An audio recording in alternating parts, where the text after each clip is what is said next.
Hello दोस्तों, ई learnings with Kunal Tiwari में आपका स्वागत है। जहां पर आप लोग देखते हैं MS Excel, spoken English, Google Sheets और टैली से जुड़े कुछ ऐसे टिप्स और ट्रिक्स जो कि हमारी डेली रूटीन लाइफ में यूज होते हैं, हमारे ऑफिस स्कूल्स में यूज होते हैं, शॉप्स पर यूज होते हैं और हमारी पर्सनल और प्रोफेशनल स्किल्स को ग्रो भी करते हैं।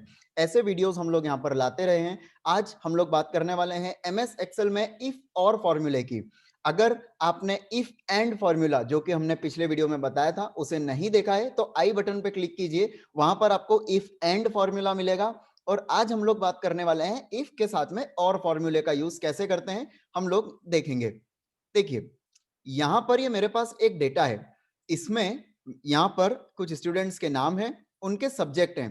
अब मैं ये यहां पर चाहता हूं कि जो स्टूडेंट सारे सब्जेक्ट में से किसी भी एक सब्जेक्ट में, जैसे 4 सब्जेक्ट हैं, इंग्लिश, हिंदी, मैथ्स या साइंस, चारों सब्जेक्ट में से किसी भी एक सब्जेक्ट के अंदर अगर 35 या उससे ज्यादा मार्क्स लेके आया है तो मैं उसे पास बता दूं, अदरवाइज मैं उसे फेल बताऊं। मतलब अगर चारों सब्जेक्ट में उसके मार्क्स 35 से कम है ना, तो वो फेल आएगा।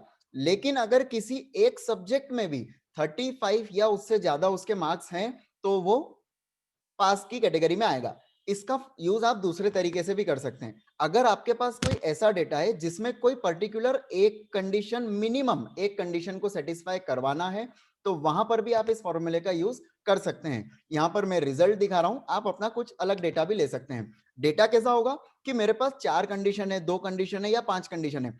मिनिमम कंडीशन उसमें से जो सेटिस्फाई होगी, मतलब मिनिमम एक कंडीशन तो मुझे उसमें से सेटिस्फाई करना ही है, तो वो एलिजिबल हो जाएगा। उस केस में हम लोग इस फॉर्मूले का यूज करेंगे। यहां पे देखिए, किशन है, इसके मार्क्स 90 है, 85 है, 69 है और 80 है। मतलब चारों सब्जेक्ट्स में इसके जो मार्क्स है ना, ये 35 या उससे ज्यादा है, तो मैंने इसको पास बताया है। यहां पर काफी सारे स्टूडेंट्स हैं जिनके मार्क्स 35, चारों में से किसी एक में भी 35 से ज्यादा है, तो उसको पास बताया है। लेकिन यहाँ पे देखिए, ये जो सनी है, इसके 15 है, 23 है, 20 है और 14 है, इसलिए यहां पर मैंने इसको फेल बताया है। क्यों? क्योंकि एक भी सब्जेक्ट में इसके मार्क्स 35 या उससे ज्यादा नहीं है। अब देखिए, मैं किसी भी सब्जेक्ट में इसके मार्क्स 35 से ज्यादा करता हूं। देखिए, साइंस में मैं इसके मार्क्स कर देता हूं 36। देखिए, रिजल्ट हो गया ना, पास। अब यहां पे देखते हैं, राज है, इसके मार्क्स में यहां पर 14 कर देता हूं, इधर 12 कर देता हूं, इधर 19 कर देता हूं और इधर 25 कर देता हूं। देखिए, चारों सब्जेक्ट में राज के मार्क्स यहां पर मैंने कम कर दिए हैं, मतलब 35 या उससे कम कर दिए, तो रिजल्ट इसका फेल है। अगर किसी भी एक सब्जेक्ट में, से फॉर एग्जांपल अगर मैंने मैथ्स में इसके मार्क्स 36 कर दिए या 35 ही कर दिए, तो रिजल्ट जो है ना, इसका पास आ गया है। देखिए, तो मिनिमम क्राइटेरिया पे डिसीजन लेने के लिए क्या करा जाएगा, वो हम लोग आज इस वीडियो में देखेंगे। अगर आपने इफ के साथ में एंड वाला फॉर्मूला नहीं देखा है, तो डिस्क्रिप्शन बॉक्स में उसकी लिंक है, आप ऊपर आई बटन पर भी क्लिक करके उसको देख सकते हैं। इफ और इफ एंड में डिफरेंस ये रहता है कि जब हम लोग इफ एंड का यूज करते हैं, तो जितनी कंडीशन हम देते हैं सारी फुलफिल होना कंपलसरी रहती है। अगर 4 कंडीशन दी है तो चारों फुलफिल होना जरूरी है। लेकिन इफ और में ऐसा नहीं है। इफ और में हम डिसाइड करते हैं मिनिमम कंडीशंस कितनी होना चाहिए। ठीक है, आज हम लोग इस वीडियो को देखते हैं। तो जो ऑलरेडी फॉर्मूला लगा हुआ है, इसको मैं यहां से कर देता हूं डिलीट। अब यहां पर लगाएंगे इक्वल इफ।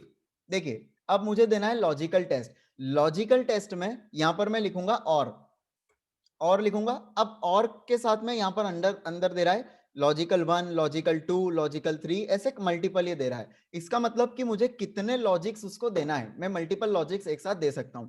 मैंने सबसे पहले सिलेक्ट करवाया कि ये जो E5 सेल है ना, ये मेरा E5 सेल, ये या तो ग्रेटर हो और इक्वल हो 35 से, कॉमा लगाएंगे। अब ये मुझसे पूछ रहा है लॉजिकल 2, मतलब दूसरी कंडीशन क्या है। अब जो मेरा हिंदी के मार्क्स हैं जो कि है F5 सेल पे, तो ये जो मेरा F5 है, ये ग्रेटर और इक्वल होना चाहिए 35 के, कॉमा।